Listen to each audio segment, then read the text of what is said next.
Hi everyone, it's Lance here for Best Ever Mountain Biking, and today we're in a place called Kirroughtree, and we're up in a place called McMoab.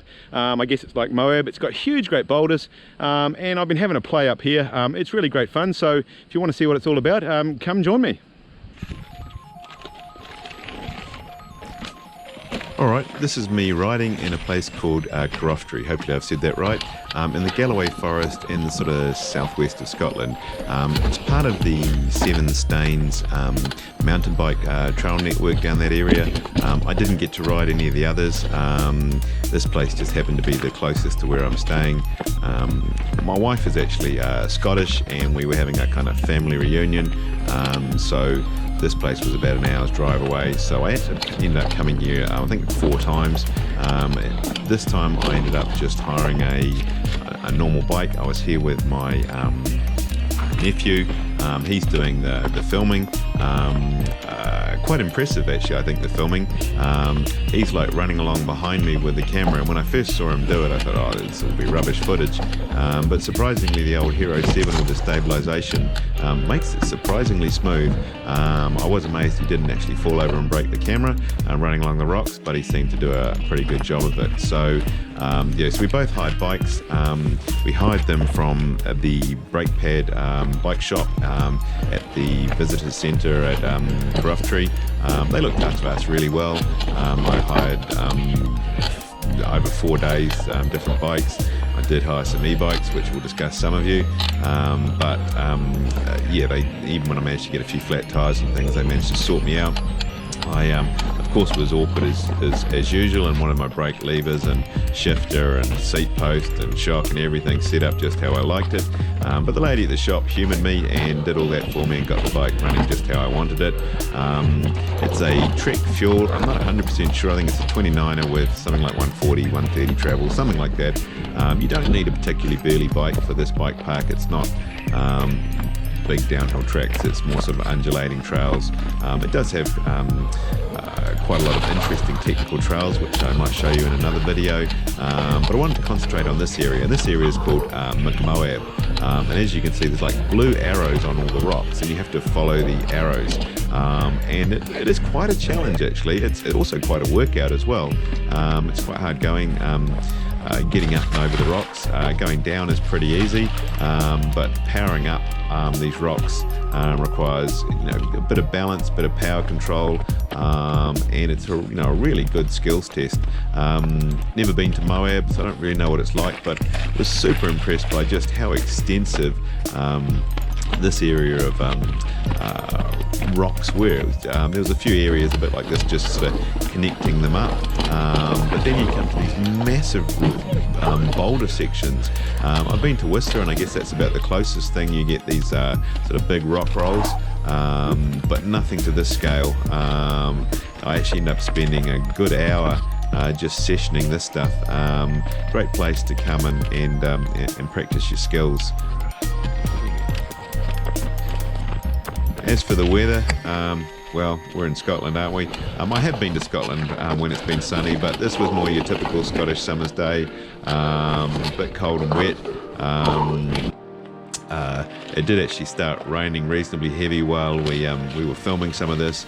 I was a bit worried that the rocks would get all slippery, and they did a little bit, but surprisingly that granite was still pretty grippy, and so yeah, even when wet you can still ride it without too much problem. It is actually a surprisingly good workout. The first lap we did, I got Lachlan to film me. We kind of stopped and did sort of sections at a time, and so it wasn't too hard. The second lap, I said to him, I'll just do a quick lap to get the point of view angle, and I must admit I was huffing and puffing real hard by the time I got all the way around. Not too sure about the old reflectors on the old wheels. Got no idea why you'd leave those on a mountain bike. If they were my bike, they never would have left the car park. But hey, that's the only thing I can really complain about. I can't really complain that much over a few reflectors, really, can I? Yeah, you can see it's getting a bit wet now. The rain's starting to come down. probably need to put my raincoat on, but actually, as I say, you know, it was actually quite hard work, and I was staying quite warm, but I must admit, I think once we finished this, we did duck for cover and put our coats on. If you do come to Scotland, obviously you're going to bring a raincoat. The thing we did forget though is midgie spray. We were getting eaten alive a little bit, especially Lachlan, who was filming me. I think the next day he was covered in little pink spots. Not so much for me, I think my blood's a bit bitter. But yeah, some midgie spray wouldn't go amiss anywhere in Scotland, I think.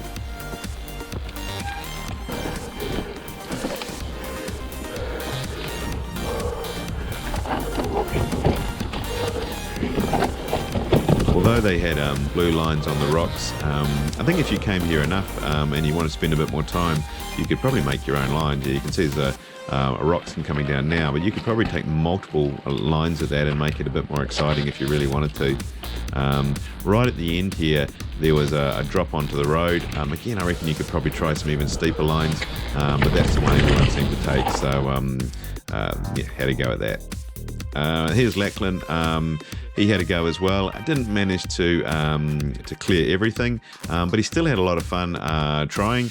And I think this is a great area if you want to come and improve your skills, to come out here and ride the rocks. There's kind of big flat sections which are really easy to ride, into quite technical sections, into into difficult little climbs. In fact, going down was pretty easy. I don't think there was any difficult down, if I remember rightly. It was all difficult up as a general rule.